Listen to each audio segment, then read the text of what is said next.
All right, so before the break, we developed we talked about the Fourier transform, and we saw that its Fourier transform and its inverse are calculated them for different things. In fact, what we did, we looked at several different examples, simple example. We saw that things that were narrow in time domain corresponded to very wide in frequency domain, very narrow in time domain, were very wide in frequency domain, and as they became less and less narrow, they became less and less wide in frequency domain. So there's this trade-off between wide and narrow frequency and time domain. There are a couple of other things that are also very interesting to look at and evaluate. And one of them, for example, is a cosine or sine. What is the Fourier transform of cosine of omega naught t? Or you could write as cosine of 2 pi f naught t. Right? What's the Fourier transform of that? How do we calculate that? This is pretty straightforward again. But so the easiest way to get to that is to use that complex formation, right?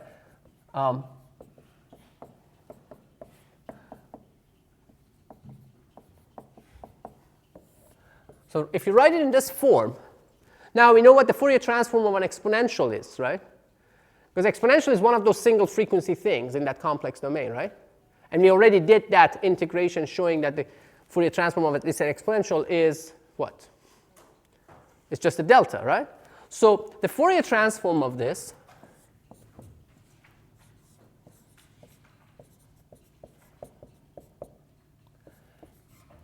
is going to be a Fourier transform of this plus Fourier transform of that. Fourier transform of this one is simply the delta of f minus f naught, as we saw before. And then the Fourier transform of this thing is going to be delta of f plus f naught. So if we go back to our table, if you will, or look, so if you have the cosine, that corresponds to what in the frequency domain? How does it look like? It's two impulses at f naught and negative f naught with areas of 1/2 each. Does this make sense if this is the spectrum of the signal? The cosine has energy only at one frequency, really, right? I mean, if you think about it, or at f naught. And now you can write it as two complex things, so you basically f naught and negative f naught. So it's symmetrical for a real signal. So you really, if you want to think about a spectrum, you can really even think about the right half if it's a real signal, because this is going to be symmetrical anyway. So you can see that all of the energy is concentrated at one frequency, f naught. In fact, if I told you all the energy is concentrated at one frequency, you should have guessed it's some sort of sine or cosine, right?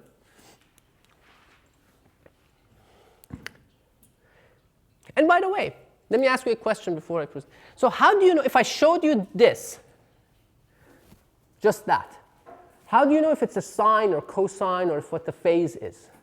Do you know that or not? Yes? Right, because I just basically compressed everything into like this thing. So if it's really the actual complex quantity, it would be a complex coefficient associated with these. And that size, the size of that complex coefficient would present that phase. In fact, so if you look at the cosine, if you look at the sine, what you will see is that this is going to become what? A minus sign, right? And there's a j down there. So then you get a minus sign, and then you get a j. So basically, you get different phases with this. So if you still look at the magnitude will be symmetrical, but not the phases. Or you can think about them as a complex quantity. The coefficients are complex. So yes, that information is there in the x of t, x of f. Because x of f is a complex quantity that captures that phase information. Otherwise, you couldn't have done an inverse Fourier transform, right? If information was lost, there was no way for you to reconstruct that signal from that. So all of that information is in that complex x of f. So this is interesting. That's fine. Now, OK, so that's another example. So let's have a little discussion. Let me present a problem to you and see what you guys think about it. You are all familiar with radio transmission, I'm sure, right? We have the FM radio, AM radio, you have the wireless devices, you have the cell phones, you have the Wi-Fi, you have the WiMAX, the LTE, you have all sorts of different transmissions of radio transmission that you use. You've probably used other kinds at different times. Right? But let's go back to something very simple, just the basic radio transmission. Let's say you want to transmit some signal from point A to point B, and with radio signals. What do you do? So let's start with a microphone. Let's say this microphone. And there's a wireless transmission link here between me and the camera.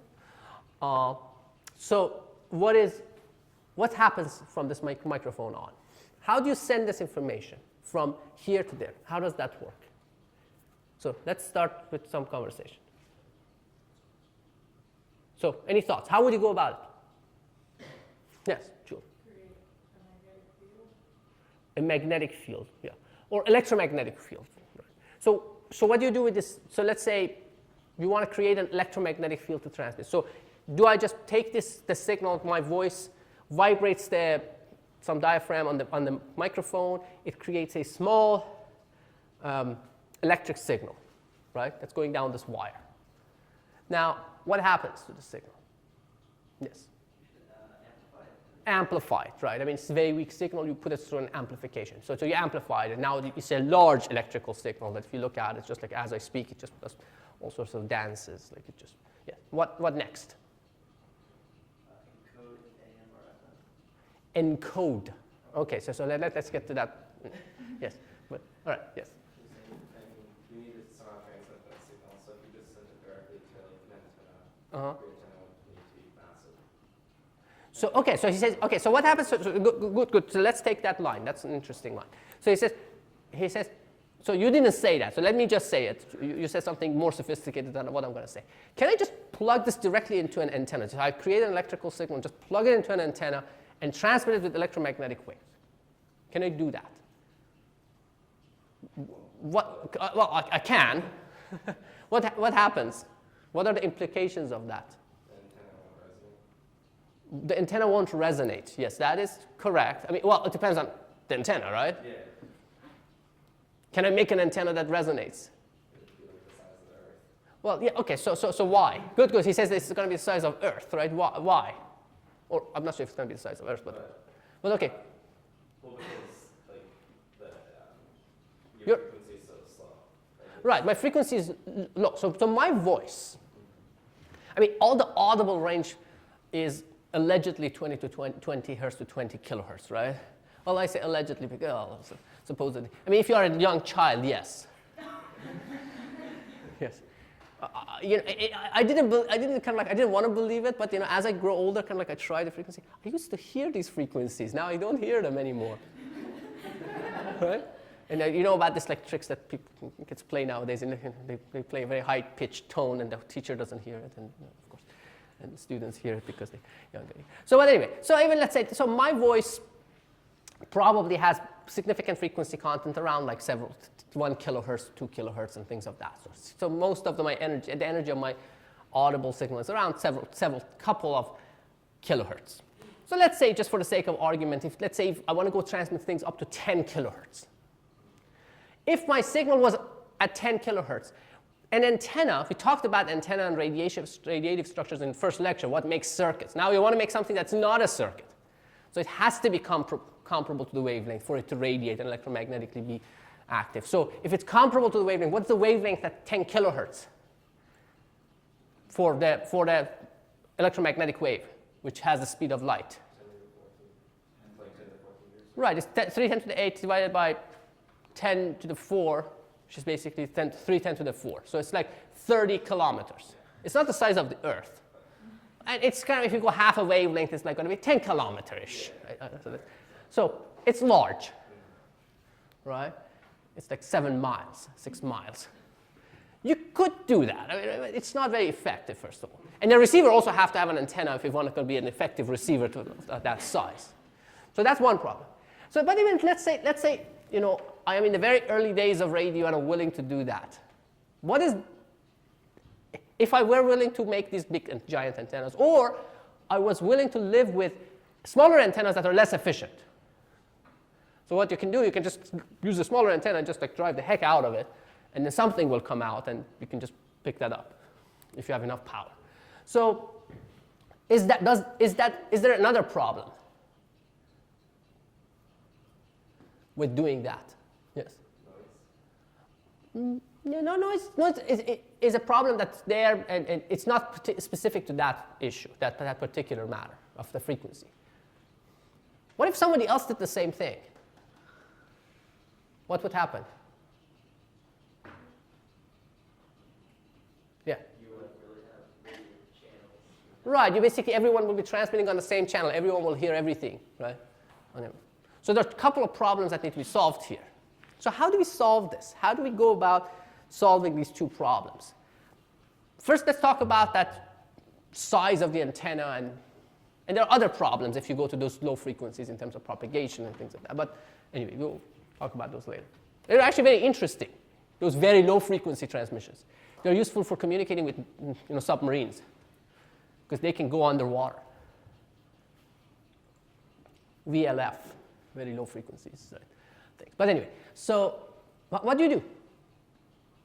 Yes? You can like vary the dielectric of like your antenna, so like increasing the dielectric. So you can say, yeah, okay, so you're coming up with electromagnetic solution, antenna solution. It says that, okay, make the antenna smaller, add a dielectric to it that has higher, so it makes it smaller. That's true, but the highest dielectric you can find probably is going to increase this by factor of, reduce it by factor of possibly 5 or 6, maybe 7 or 10 or something like that. No more than that. Yeah, you are still ways off, and it doesn't solve the second problem either.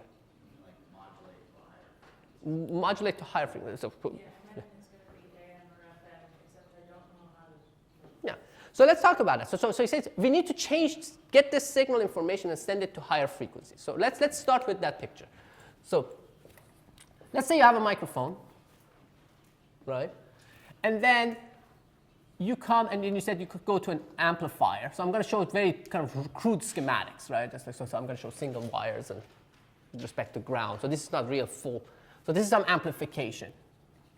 And then what do we do? So this signal still is like audio, low frequency.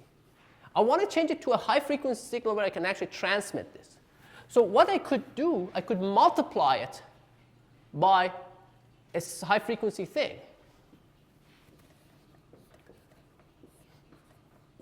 So let's say I multiply it by some cosine of omega 0 t. Now, let's say this is a slowly varying, so this is like audio, and this is very fast. This is sometimes called a carrier signal. So if I multiply it, what happens first visually? Let's say. So let's say this is my original signal, and this is my high frequency cosine. So what will happen? What will happen is that if I do it the way I described, I'll get a cosine whose amplitude is changed by that, is multiplied by that signal.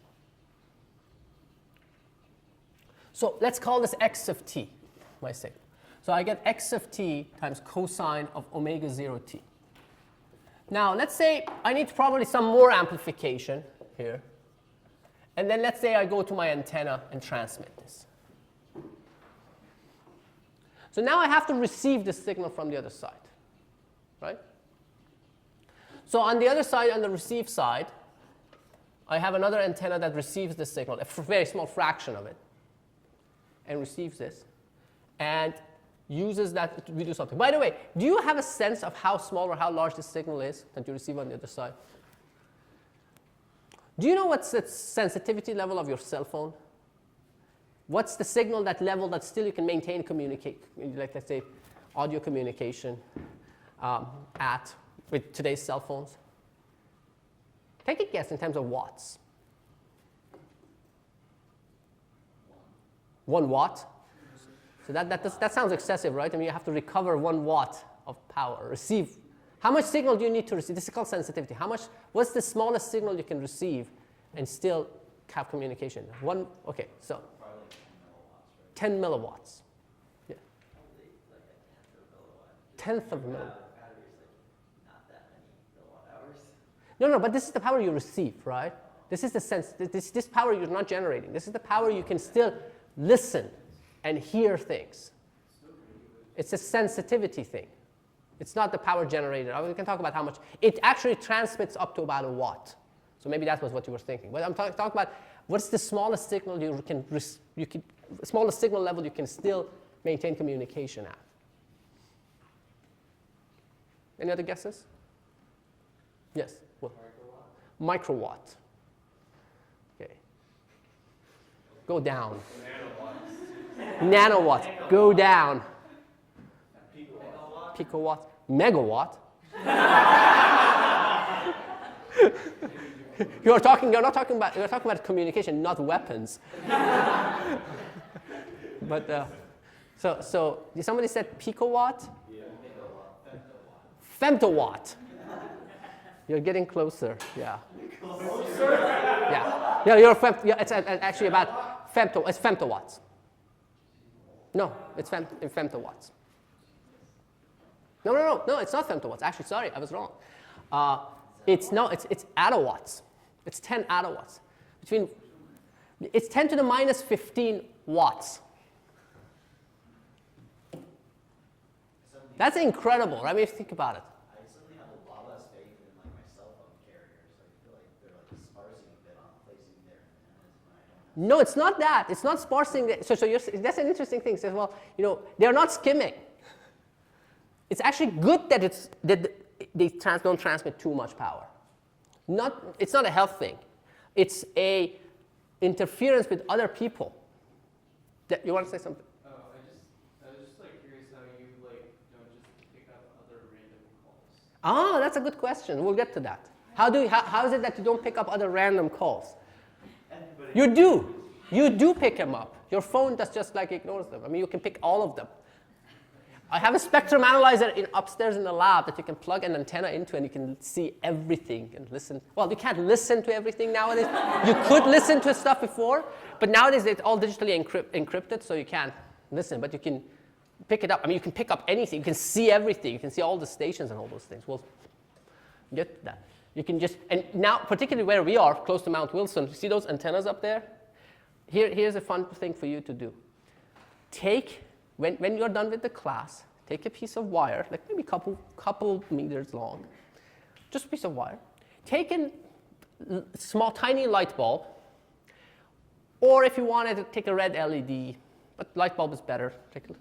Just make a loop, connect it to the two ends of the light bulb, to the terminals of the light bulb. Go drive up the Mount Wilson. You know how to get there, right? You take the Highway 2, and then make a right turn at the Red Box Junction and go up. I mean, there's a nice road. You can go there. It's beautiful views.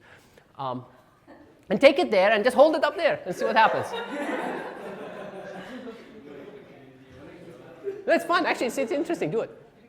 Yes? I'm not sure about the validity of this, but I met somebody who said that she knew a guy who showed her that he figured out how to take the cell data that he could get from people on their calls, hack into it in some way, like decrypt it. It's very possible. That's kind of It's very possible. like played a recording that he had. It's very possible. It's very possible. The same way, I mean, the hacking part, so I'm not saying that you should do this or you shouldn't do this. I'm just saying, okay. We're just having a purely technical conversation here, right? On the record. And then, but here's the thing. There's a part of picking the signal up. You can pick it up, but now you can encrypt it like any other signal so it can't be decrypted. It's the same thing on your internet communications, right? You can just basically listen to a lot of internet thing, a lot of packets going through. Now, what's in those packets, whether or not you can decrypt it, depends on how much energy and effort has gone into encrypting it. So no code is unbreakable. It's just a question of how long it takes and how much resources you put into it. There's only one kind of unbreakable code, which is basically a code that you and I can agree on. It's called, actually, it has a name. Say again? One-time pad, yes, one-time pad.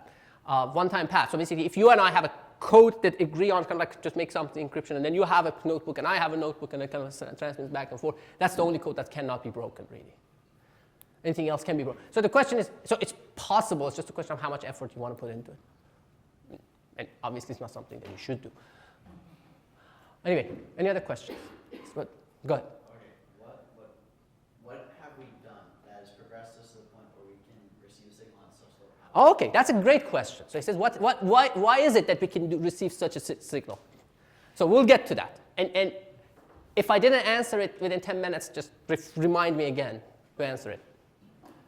It's a great question, actually.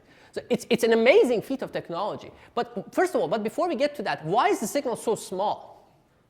Actually, my phone, you can actually, there's a modification to your phone that you can make. It's just like a code that it actually shows the signal strength that it receives in numbers, in dBms. So 0 dBm is 1 milliwatt. So you can see that it's still operating at negative 120 dBm, which is like 10 to the minus 15, because 0 dBm is 1 milliwatt, not 1 watt. So anyway, why is it so small? Yes? Square law? Yes, square law, right? I mean, so you're at a distance, and you think about it. If you want to maintain communication across, you're more or less transmitting omnidirectionally, at least on the surface. You need to be kind of covering all the areas, right? So what happens is that as you get farther and farther, the signal drops significantly because you get the same amount of signal spread across all different places. So it's spread across a huge amount of volume, or more accurately, solid angles. Yes? Is there is beamforming used? Beamforming. Okay, so now you're getting to more advanced stuff. Right now, I mean, this is not using beamforming. You can do beamforming, and when you do beamforming in phased array, you get another factor of, you can get significant couple orders of magnitude on top of that. But yeah, so the beamforming is more advanced and it's interesting, but no, yes, they are used for certain kind of transmission. In the base stations, they are used. But in your phone, they are not. So it's on transmission side, they are used nowadays. Okay, but let's get to here. So this signal goes out, and a very, very tiny fraction of it arrives at this antenna. So what's the first thing you do? You amplify. Right? You haven't recovered the signal yet. So how do you recover the signal? So this signal is in the carrier of this thing, right? There are different ways to do that. There are different ways, but let's just talk about one way, which is relevant to what we've been talking about. Let's say I multiply it again by cosine of omega 0 t. Okay? So now what happens? And then I get something out. So this was, let's call this y of t. So what arrived here is y of t, which is x of t, some coefficient, but we will ignore that, some constant, very small constant up front. So it came in and I multiplied by cosine again. So what do I get? I get x of t cosine squared of omega 0 t. Now, what is cosine squared? I can write it as x of t 1 plus cosine of 2 omega 0 t, 1/2 really, 1/2. Right? And, okay, so this has something that now I can amplify as much as I want and then get to the right level. This has the x of t again. If I want to get exactly x of t, what do I need to do? I need to get rid of this somehow. What is the thing that can get rid of this high frequency thing? A low pass filter. And then that would produce some x of t again. Does this make sense? So, this is one way of transmitting and receiving stuff. Now, why is this good? We'll talk about this from a Fourier transform perspective. Yes? Yeah, so I was wondering why you multiply by cosine omega t. Again? Yeah. Because I wanted to, so okay, I'll explain again. But I wanted to get, because this was at high frequency, right? I want to bring it back to low frequency again. I created this low frequency term. Because cosine squared has a DC term, but cosine doesn't. We'll see it in a more formal way in a few minutes. But, okay, so now does this solve the two problems we were talking about? And Daniel. Sorry. So before when we took the low frequency signal and we multiplied it by the higher frequency signal, why doesn't the resonance of the antenna Well, there is no low frequency component here, right? This is basically a product. We'll see that here there's no low frequency component. Okay, so we consider that oscillation of the amplitudes. It's a modulation of the amplitudes, right? Okay. But it's all at high frequency, and we'll see. We'll see that. Okay. Look at the we'll see. When we look at the spectrum of this thing, you will see what's happening exactly. I'm setting all this up to go. I mean, this is not completely out of the blue, random stuff. It's related to Fourier transform. I'm setting up. I'm starting to attack it from a completely different perspective, just for you to see something interesting. Okay. So where were we? Yeah. So did we solve the two problems? Did we push the signal to high frequency? It seems so, right? I mean, we put the signal on top of a high frequency thing. At least qualitatively, it sounds like it, and we'll see it quantitatively in a minute. Right? And then, how about the second problem? You remember the problem of everyone talking at the same time on the same channel? Have we solved that problem? How did we solve that? Okay, so, go ahead. We can solve it just by picking different carrier frequencies. Yeah, we can pick different carrier frequency for every user. So the next user will use a different frequency, uses omega 1. And if you want to tune, this is a different channel. And if you want to listen to that channel, you just select this frequency to be omega 1. And you recover that channel. So that's why there are different frequencies for different radio stations, right? That's what they're doing. You're choosing different frequencies. And you're tuning to different ones. Yes? So if you were to talk to someone on their cell phone, does that mean, like, how does it decide to choose, like, which Okay, your cell phone is much more sophisticated. I'll explain to you. I can explain to you.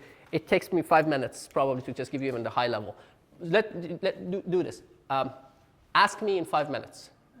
After I show the frequency, you have to have 2 pending questions. I haven't forgotten, but because I would be able to tell you more once we do that. So keep this in mind. All right. So this is fine. So now, how do we look at it in frequency domain? So we have x of t, right?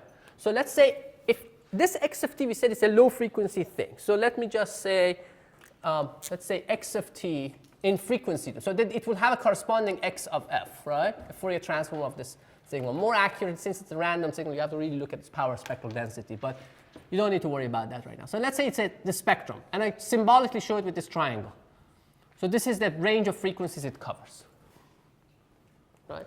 So this is the spectrum of the signal which you're transmitting, let's say. Now what happens when you multiply it by cosine of omega 0 t? So you're doing a multiplication in time. We haven't really covered this.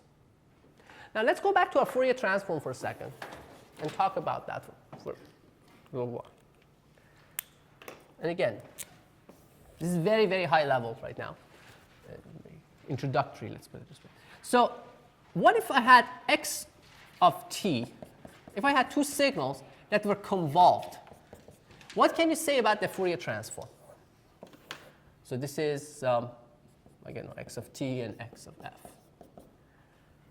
If you look at the Fourier transform of the convolution of 2 signals, what do you think it would be in frequency domain? We already know the answer because we know it for Laplace transform. The product, right? You can actually directly prove it too. I mean, it's very simple, just 2 lines. Just put the definition of convolution, put it inside the Fourier transform definition, and you will see just you reorder the integrals and you will get that. But now let me ask you an interesting question. What if you had the product of 2 things in time domain? That's what we're looking for, right? I mean, we had product of 2 signals. What do you think it would be in frequency domain? No. Convolution, right? Think duality. The Fourier transform and inverse Fourier transform is essentially the same thing. So, and you can again very easily show it from the duality. I mean, it's the same thing because it's a Fourier transform of that. So it would be the convolution in frequency domain.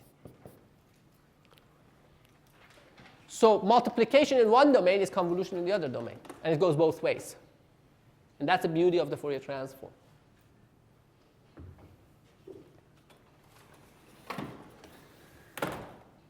So now let's go back to this guy. So now you have a product of these 2. What is the spectrum of this? We already did that, right?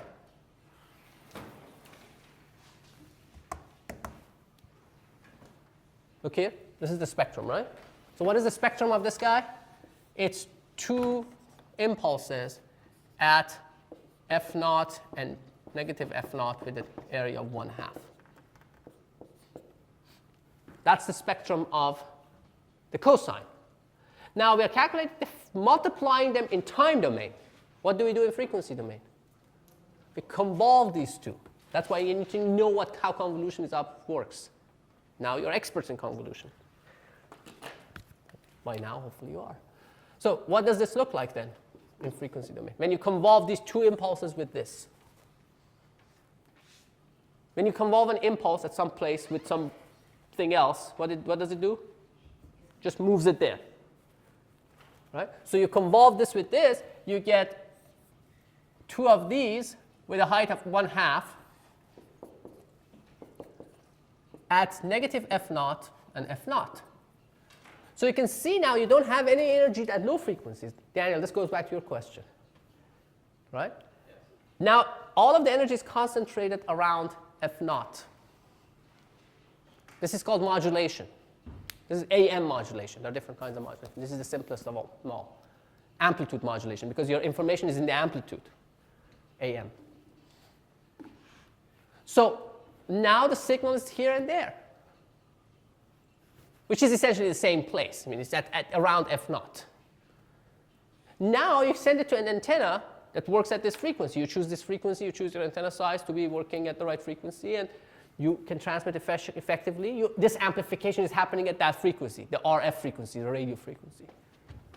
Right? This is called the baseband. This is called the local oscillator, LO. So this is baseband, LO, RF. These are conventional abbreviations for these. And then it arrives here. You go to this amplifier. This is usually called an LNA, low noise amplifier, up front. And that's part of the what makes it possible to have very high sensitivity. We'll get to that a little bit more. Now, let's see what happens still we are not done. So we are transmitting this spectrum, right? It arrives here with some scaling, but it's pretty much, let's say, the same thing. Now, this guy, what does it do? You multiply it again by cosine of omega 0 t. So you take this spectrum and multiply it by yet another cosine, which has a spectrum like what?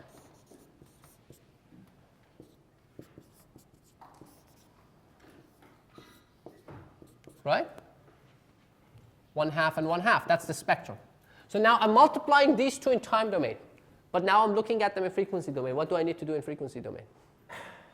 Convolve. What's the convolution of this with these? Think exactly. So it takes this guy, whatever the spectrum is, and shifts it up and shifts it down. Because this one takes this, moves it up by this much, and this one takes it and moves it down by this much. So you get 2 replicas of that. So what happens? What comes out here? So you get this and shift it up by f0. So what happens? Where does this go? When you shift it up by f0? It goes to 0. Where does this one go? To f0. Now, how about this one? Now, shifting it down. Where does this one go? 0. So it sits on top of that, so it doubles it. Where does this one go? Negative 2f0. Right? Look at this expression we had. This is this part. Because you remember, these are also 1/2. So this was 1/2, so now it becomes 1/2, and there are 2 of them, so this becomes 1/2. And each one of them is 1/4. So this component is this, just x of t times 1/2. Right? These 2 are that together, because it's cosine times x of t. Now you want to recover only this part, because this is the part that you're interested in, right? Let's think about it. If it's my audio is at like 10 kilohertz, let's say I'm transmitting at, I don't know, let's say FM frequencies, or it doesn't matter. It's like 100 megahertz. So it's significantly different. So this is at 200 megahertz, and this is like within 10 kilohertz. So how do I recover this? I just put a low pass filter here. and then it kills the rest of them, you recover your original signal, which was x of t. So you can see it both in time and frequency domain here. You can have both views. These are complementary views. So you can see, this is modulation. Now, just one second. So now, if we have another user, another person who's trying to transmit, if they pick a different frequency, let's say f1, their spectrum, so let's say their spectrum looks different. So let's say this is their spectrum. Well, let's say this is their spectrum. So that spectrum appears here. This is a different channel. Now, if I want to recover that, if I multiply it by f1, I will recover that. If I don't multiply by f1, that would fall here, and the filter will kill that, or throw it away. So you only recover the one that you're controlling. So if I change this frequency, I can get different ones to fall within this bandwidth of this filter, and everyone else gets rejected. Yes? My question was, what is the specific value of the filter that you have it set at? Is it like specifically filtering like for that initial frequency that you put in, or like looking at? So good question. So your question is that how do you choose this bandwidth of this filter, right? That's the question. I'll let you answer it. Let's work through it. So look at this scenario of having somebody else sitting next to you. How would you choose this filter so that you get this through but not this guy through? What determines what the bandwidth of this filter should be? Does it go back to like the RC function? Well, no. This is part of your design of the system. It's the communication designs, right? So what determines where this next one falls? This next user, this next radio station, right? This is, I don't know, this is your favorite, I don't know, hip hop, and this is their rock station, and you don't want to be listening to both of them at the same time, right? So what determines where this falls? The initial width. Correct. That's the spacing of these two, right? We call it channel spacing. How closely the channels are spaced. So if you choose the channel spacing in a certain way, that determines the width of this filter. The width of this filter, or like bandwidth of this filter, which is half of this width, should be half of that channel spacing. So it's part of your, for a given communication system, it would have a certain amount of spacing, and then you choose your filter. You have one filter, you just change this frequency, and you can listen to different channels. Yes? So ideally, since you have the spectrum frequencies, ideally, like when you choose your different maps, then you would not have them overlap at all. Say again? I'm not sure. So you have like the spectrum frequencies that you Special frequency? spectrum. Okay. So ideally, does that mean you want to choose your different frequencies so that the spectrums don't overlap? You don't want them to overlap, Yeah, right? but what happens if they do overlap? Do you?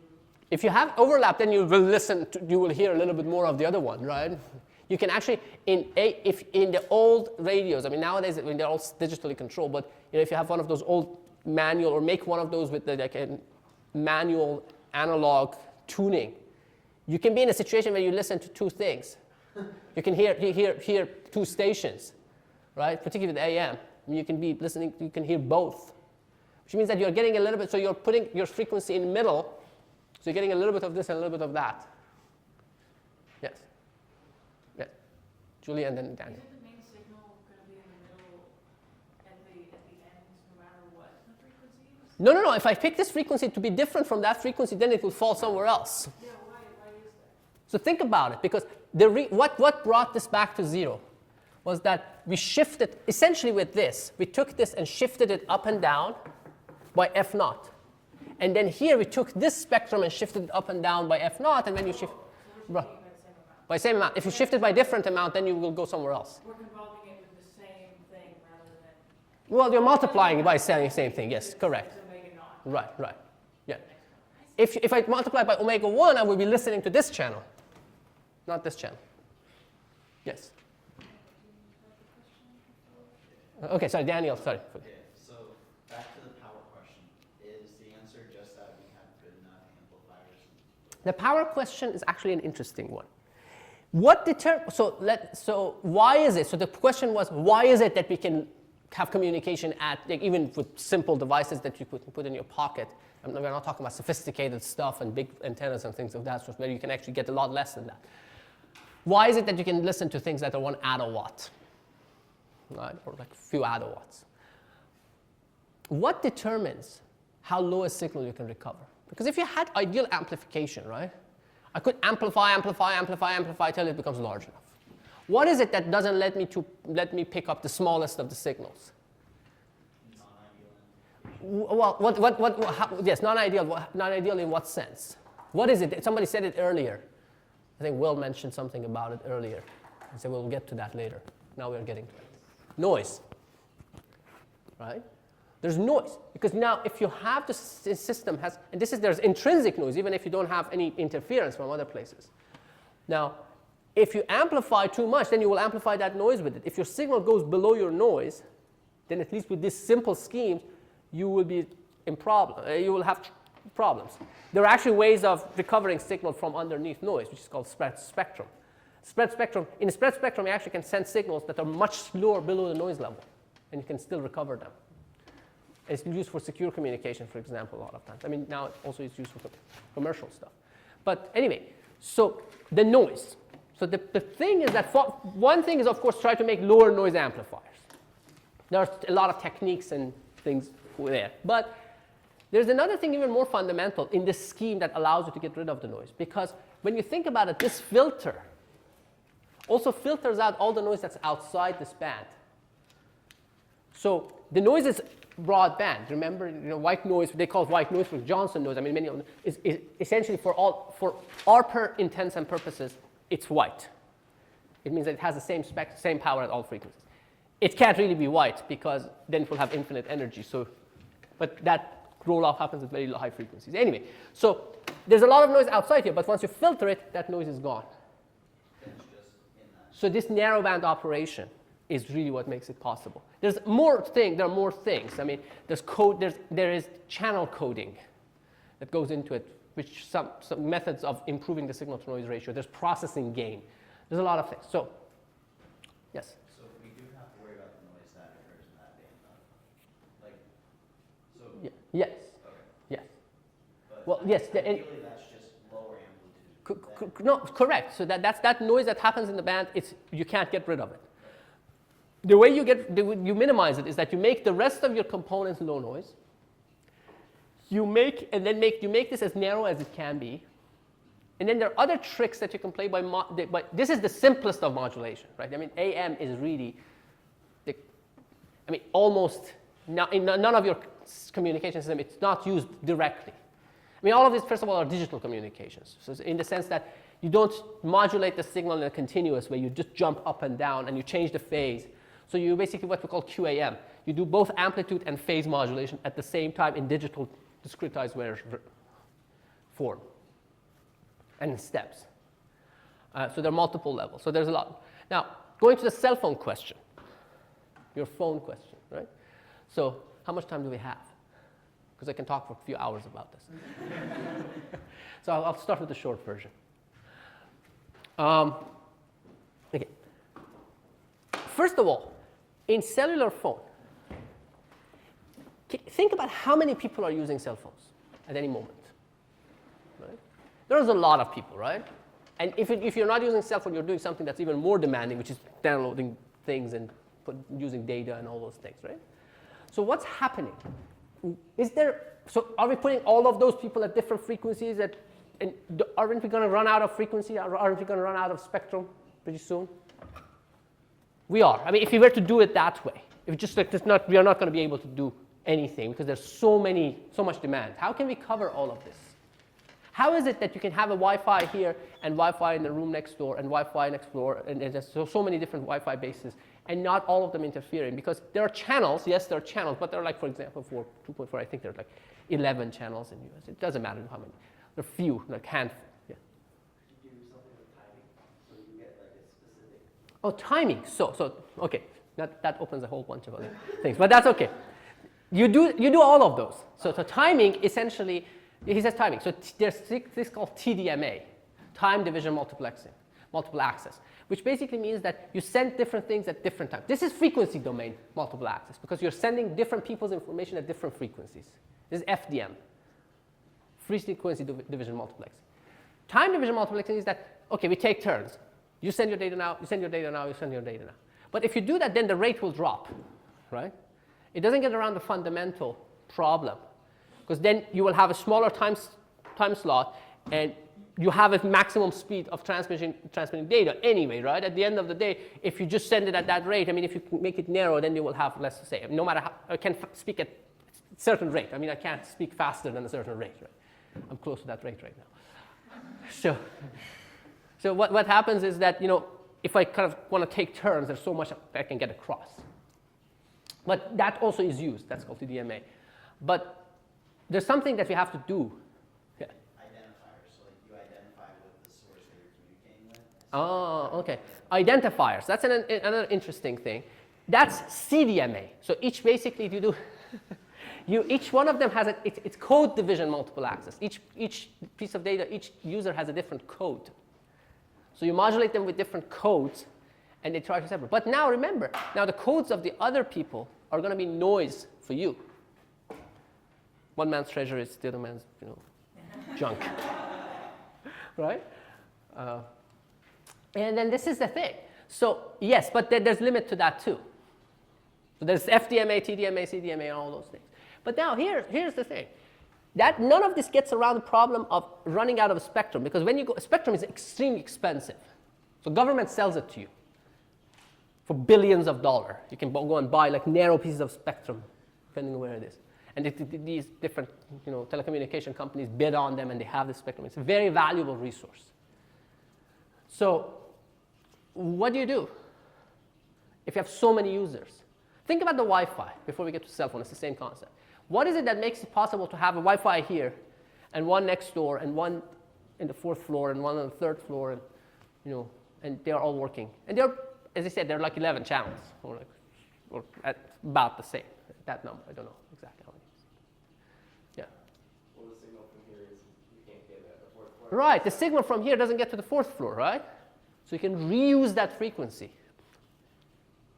So it's why is it called cellular phone? Does anyone know? Because there are these cells. So they take the map, they take a city, they make these cells, and so what you can do, you use F1 here, F2, F3, F4, but then depending on, there are different selling schemes. So you can actually get to F1 again. So each one of these cells, and that's where you put your base station. There's a base station here, base station, base station. There are so many base stations around. Otherwise, there would be a gigantic base station in the middle. That would be really horrible. Because then it would become like FM radio. Everyone's broadcast, right? But now you reuse the frequency. And when we do that, you can reuse it the same way that you can use the same frequency that you're using here in the sub-basement as you're going to be using in the 4th floor, on the 4th floor, right? And that's why you don't want to be transmitting too much power. You remember it, like half an hour ago I said, you know, you don't want to be transmitting too much, because then if you're transmitting too much, then you will start listening to this guy too. And this is what happens to your cell phone. A lot of really sophisticated things happen in your cell phone. When you're driving across here at high speed, I mean, there are lots of interesting things happening. But one of the basic ones is that, so while you're here, while you get to a certain level here, your phone detects that, okay, I'm getting a weaker signal here and I'm getting a stronger one. It communicates to the base station and says, well, I need to switch. It says, okay, switch to this frequency. It says, you know, it transmits the signal back. So, well, this is the frequency to switch at this time. It hands off from this one to that one, and it's going to be it's completely seamless to you. You don't even realize that's happened. It happens multiple times when you're going through different things. It's constantly switching back and forth. It's extremely sophisticated. And this is like, it doesn't even scratch the surface, what I said. Yes? Do we still have to subdivide within those regions among users? Yeah, that's called. So then when you have very dense areas of population, for example, right? Center of the city, what do? So this may not be, if this is downtown LA, there are not that many channels in here. Maybe like 120 channels. And within each one of them, you may be able to have like 8 separate conversations. So what do? Let's talk about that at the stop. Okay. Well, time division multiplexing, you remember, time division multiplexing doesn't buy you more data, right? I mean, So if you can, if they're for voice, yes, you can do time division, but that's a fixed amount, and then you do that. But you will get less data because you're cutting down the time you have to communicate. Think about the scheme and modify it in such a way that in downtown area, you have. You talk to the other station nearby, right? You talk to a weaker station further away. But then you're going to be cutting into their thing, and then you need larger signal, which means that basically to talk to this adjacent station, it means that you have to transmit more power, right? So then this station becomes like that, which creates interference. That doesn't work. You go to microcells. You actually use smaller stations. Well, I'm just making a mess of putting hexagons together, but anyway. No. And you tile it with smaller. So this is much better. I'm more realistic anyway, right? So now I have a larger number of base stations that each transmit smaller amount of power. So they have a shorter range. But then I can now redistribute my frequencies again and reuse my frequencies more frequently. And then there are nanocells. They call it nanocells. They're like just very tiny ones, really highly dense areas. And all of that is done. And then you do basically beamforming that you said. You can actually create sectors within this thing. So you can actually send information more power in one direction and less power in another direction. Yes? If you have multiple people in a cell, no matter what size that cell is, if it's a nanocell or a normal cell, are they all collecting each other's data? It's just You're receiving all of that. The antenna on your phone and the LNA on the phone is receiving and amplifying all of that. The rest of your phone is basically just selecting, sifting through it, and picking up the stuff that you need, your stuff, and throwing away everything else. So the reason we subdivide it is not to say that everybody's phone is only getting their own thing. It's just that it's got a much smaller. It's not getting a million people's things. It's getting Correct. No, you get more reuse, right? I mean, because you're using it. Think about having a Wi-Fi that sends less power, and then you can have one for this corner, and one for that corner, and one for that corner, and one for that corner of the room. So for those people who are closer to this one, they will communicate through this one. The people who are in the back, they communicate to that, and that one, and that one. So you're dividing it and reusing the frequency. Again, this is just like an intro. Okay, so let's stop here. There's one more thing that we'll talk about next time.